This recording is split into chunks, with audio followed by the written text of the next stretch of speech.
주말 아침 송은재TV 시작합니다. 소나무당이라고 들어보셨습니까? 소나무당.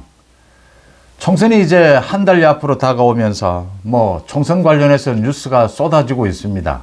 정당 이름도 갖가지고 매일같이 정당 이름도 바뀝니다. 50개가 넘는 이 정당 이름 굳이 기억해 둘 필요도 없고, 또 제가 송은재TV를 진행을 하면서도 굳이 이 정당 이름을 말씀드리지도 않습니다. 그런데 이 소나무당은 좀 기억해 두실 필요가 있습니다. 앞으로 이번 총선 국면에서 이 소나무당이 굉장히 이재명으로서는, 민주당으로서는 골치 아픈 것이 될 것이다. 소나무당은 송영길이 창당한 당입니다. 그러니까 이 송영길과 조국이 이번 총선에서 이재명과 민주당으로서는 정말 발목을 잡는 그런 존재가 될 것이다. 송영길이 오른 발목을 잡고 조국이 왼 발목을 잡는, 그래서 이재명이 정말 미치고 환장한다라는 소리가 나오게 될 겁니다. 송영길이 이 소나무당을 지난 6일 창당을 했습니다. 지난 6일에는 송영길이 자신을 보석시켜 달라고 하면서 이 보석신문이 열렸습니다. 그 다음 7일에는 송영길이 민주당 이재명에 대해서 서한을 보내고, 또 자신의 당인 이 소나무당 창당 작업을 하는 사람에게 개인적인 서한도 보냈습니다.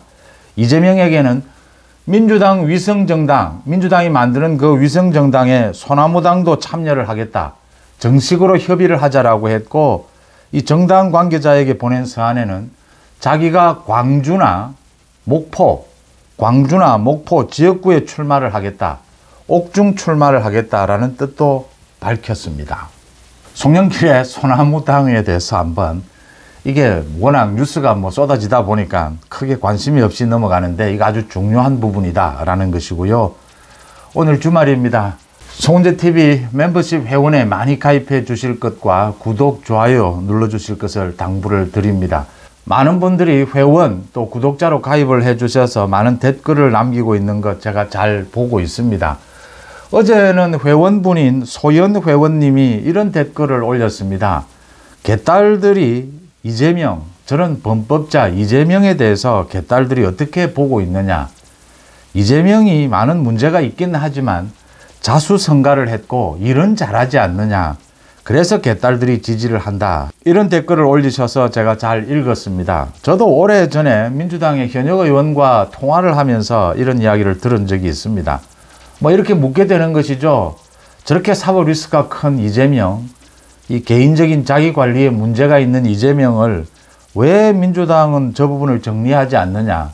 또 개딸이라고 하는 이 강성 지지층이 형성이 되느냐. 그때 민주당 현역 의원이 대답한 게 두 가지였습니다. 하나는 이재명이 굉장히 어려운 어린 시절에 자수성가를 했다. 그 다음 일은 잘하지 않느냐, 경쟁력이 있지 않느냐, 이까지 이야기를 했습니다. 그 뒤에 한 가지는 이야기하지 않은 것이죠. 민주당의 지금 강성 지지층은 지역적으로, 계층적으로, 심정적으로 이권 카르텔이 되어 있습니다. 이제 그 부분이 작동을 하고 있는 것이죠. 법을 어겨서 지금은 피의자도 아닙니다. 피고인입니다. 재판을 받고 있으니까. 이런 부정부패, 뇌물을 받는 부정부패를 비롯해서 선거법 위반, 이런 범법자가 지금 선거에 출마를 해 있습니다. 조국이 또 징역 2년형을 선고를 받고도 지금 출마를 해 있습니다. 당을 창당을 했습니다. 송영길은 감옥에 있으면서 창당을 하고, 우리 헌정사의 처음이라고 합니다. 감옥에서 출마를 하는 경우는 있었습니다. 그런데 감옥에서 창당을 하는 경우는 처음이라고 합니다. 이렇게 총선에 출마하려고 합니다. 이재명이 범법자이긴 한데 일을 잘한다, 능력이 있다. 참 이건 오래된 이 법치가 이루어지기 전의 일이었죠. 또 이건 조폭들이나 과거 운동권에서 하는 이야기죠. 조폭들은 감옥에 갔다 온 것이 별을 달았다. 이게 자신의 경력이 되지 않습니까? 조폭이 그래서 조폭이지 않습니까?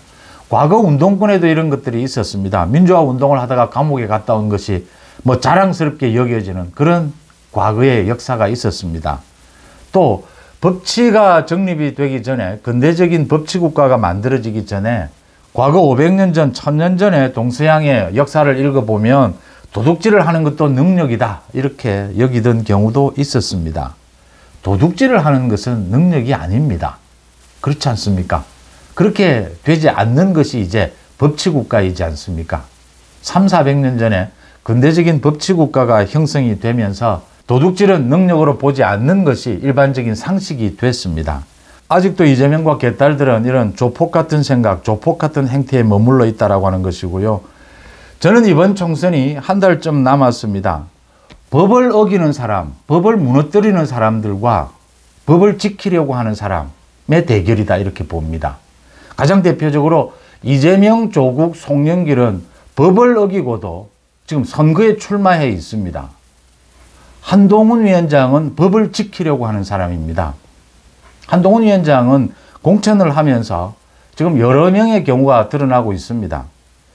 다른 건 몰라도 뇌물을 비롯해서 부정부패, 선거법을 위반한 경우 이런 전례가 있다든지 지금 그걸로 재판을 받고 있다든지 철저하게 공천에서 배제하고 있습니다. 이재명의 민주당과는 차별화를 두고 있는 것이죠. 국민들에게 묻고 있는 것입니다.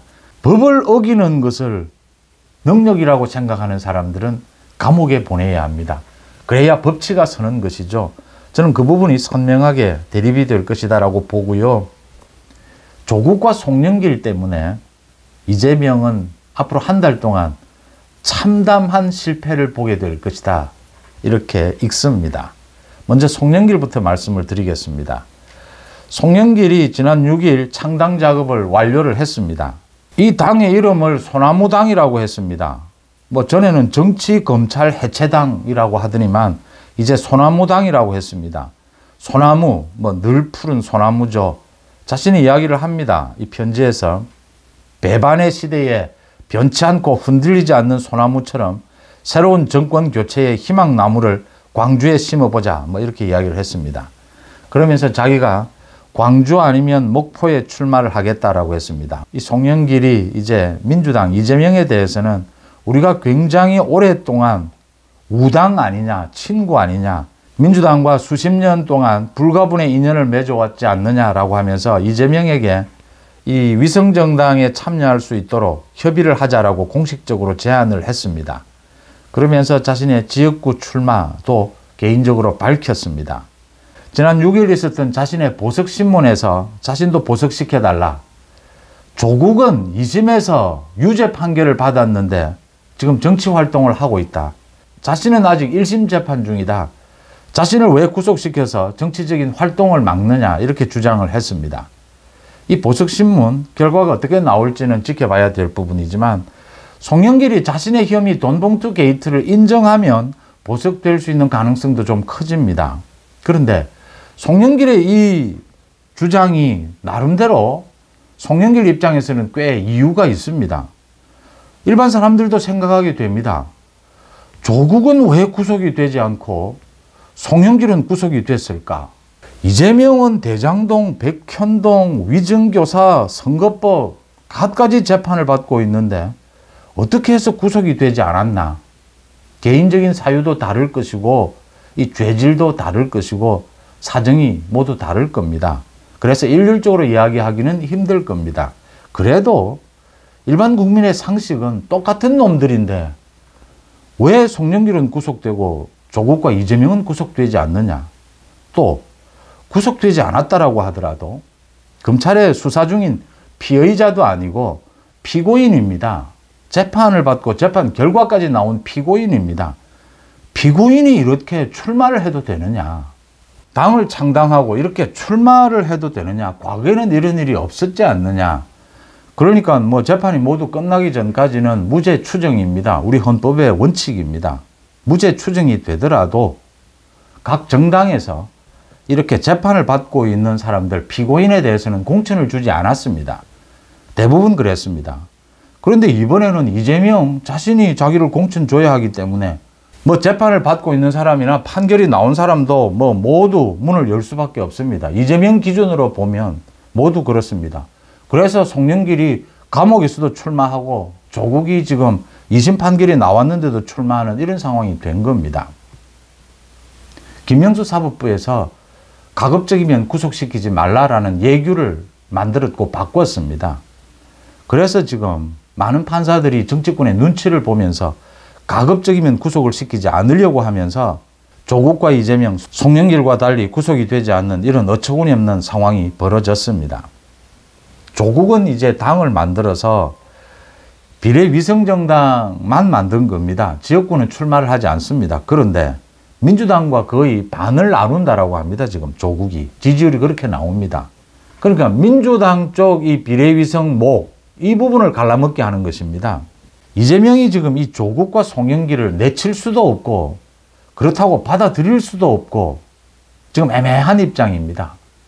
그런데 조국은 야금야금 이 민주당 몫의 이 지지율에서 이 비례위성 정당 몫을 반쯤 지금 절반까지를 야금야금 갉아먹고 있습니다. 이제 송영길도 이야기를 하는 겁니다. 이 협박하는 겁니다. 말은 뭐 공식적으로 협의를 하자라고 하는데 송영길도 자기 이재명에 대해서 자기 지분 내놔라. 지금 자기에게 빚이 있지 않느냐. 지역구도 자기가 물려줬지 않느냐. 개항을. 그 다음 당대표 되는데도 많이 도와줬지 않느냐. 정치적 운명을 같이 하기로 맹세했지 않느냐. 자신에게도 비례대표를 비롯해서 이 지역구 일부를 할애해달라 지금 이야기를 하고 있는 겁니다. 협박을 하고 있는 것이죠. 조국도 이재명에게 협박하고 있는 것이고 겉으로는 웃으면서 느슨한 연대 이야기를 하지만 송영길도 지금 편지를 통해서 협박하고 있는 것입니다. 송영길도 계속 이야기하는 겁니다. 왜 나만 구속을 시키고 이재명 조국은 구속시키지 않느냐. 지금 이 이야기를 하고 있는 겁니다. 이재명은 지금 송영길은 감옥에 있으니까 이 송영길의 편지에 대해서 답변을 하지 않고 있습니다. 깔아뭉개고 있습니다. 이러지도 못하고 저러지도 못하는 상황이다. 조국에 대해서도 마찬가지입니다. 그러니까 지금 우리 비례대표가 46명입니다. 이 46명을 가지고 대체적으로 지지율을 보면 이 국민의힘과 민주당이 20명 정도씩 나누는 것이죠. 민주당 몫으로 지지율이 나오는 이 20명을 가지고 민주당과 지금 좌파 연합, 그 다음 조국당이 이제 10명, 10명씩 아니면 8명, 12명 이렇게 자기들끼리 나누는 상황이 된 겁니다. 문제는 조국의 지지자들과 이재명의 지지자들 이게 겹치니까 조국을 버릴 수도 없고 지역구에는 공천을 하지 않는 저 조국신당과 이 비례위성정당 몫을 또 나눌 이유도 없습니다. 이 좌파연합은 진보당이나 정의당은 지역구를 또 조정을 합니다. 그런 부분이 있기 때문에 이 연대를 하는 것인데 그래서 지금 조국은 자신과 지지율이 겹치지 않느냐, 자신을 완전히 내칠 수는 없지 않느냐, 그래서 연대를 하자 이런 협박을 해서 이재명이 어정쩡하게 지금 조국에게는 밀리고 있습니다. 이제 송영길이 협박을 하는 겁니다. 이재명에 대해서. 자신은 지역구까지 출마를 하겠다. 지분을 내놔라 이 이야기입니다. 이재명이 지금 민주당의 출입기자들 이재명을 만나게 되면 그 유세 현장에서 이걸 꼭 질문해야 합니다. 송영길의 이 소나무당에 대해서 소나무는 정말 뭐 변절하지 않는 것이죠. 송영길이 소나무당이라고 한 것은 이재명을 겨냥한 겁니다. 변절하지 말고 신뢰를 지켜라 이 이야기죠. 이 거래를 하자 이 이야기입니다. 협박하는 것이죠. 여기에 대해서 어떻게 대처할 것인지를 꼭 이재명에게 물어야 합니다. 이재명 뭐 또 딴소리 하겠지만 뭐 빵을 들고 뭐 감방에 들어갈 준비하는 겁니까? 빵을 들고 뭐 양손에 빵을 들고 있으니까 몰빵을 해달라. 조국을 견제하는 것이다 이러는데 그 감방에 들어갈 준비하는 것으로 해석하는 것이 맞지 않습니까? 어쨌든 그렇고요. 이재명이 여기에 대해서 계속 뭉개고 말을 하지 않으면 송영길은 원래 자신의 지역구로 돌아가야 합니다. 계양을입니다. 송영길의 지역구입니다. 송영길이 계양을에서 사선을 했죠. 계양을로 송영길은 출마하면 됩니다. 그러면 계양을에 이재명, 송영길, 국민의힘의 원희룡 이렇게 3파전, 유동규도 출마를 했죠. 4파전이 될 수가 있다. 유동규는 뭐 이제 원희룡 후보를 지지하겠다라고 했으니까요. 3파전이 될 것이다. 계양을에 출마를 해야죠. 조국이 이재명과 느슨한 연대에 성공한 것은 조국이 뭐 이상한 유튜브라든지 이런 데 많이 나와서 이 자신의 지지층을 끌어모은 것입니다. 그렇게 이재명을 압박해야 이재명이 양보를 합니다.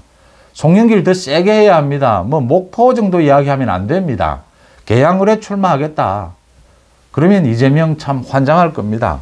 그리고 난 다음에 이재명에게 자기 지분을 내놔라. 그렇지 않으면 이제 총선 기간 동안 이재명의 비리를 송영길이 굉장히 많이 알고 있을 겁니다.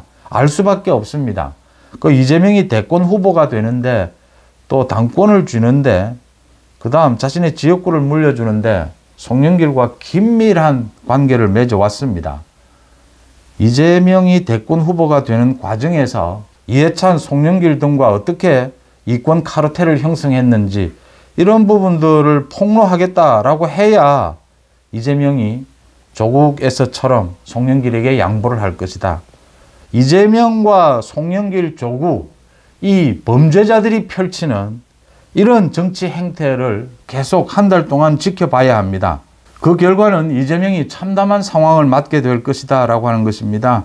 이재명이 조국도 내칠 수가 없고 송영길도 내칠 수가 없습니다. 이제 범죄자 동맹이 형성되는 것입니다. 범죄자 연대입니다. 이번 총선은 이런 범죄자들의 정치 행태에 대해서 법적으로 아예 이런 피고인들은 출마를 못하도록 하는 것이 깔끔한데 그게 헌법 위반 소지가 있기 때문에 법적으로 제한을 할 수가 없습니다.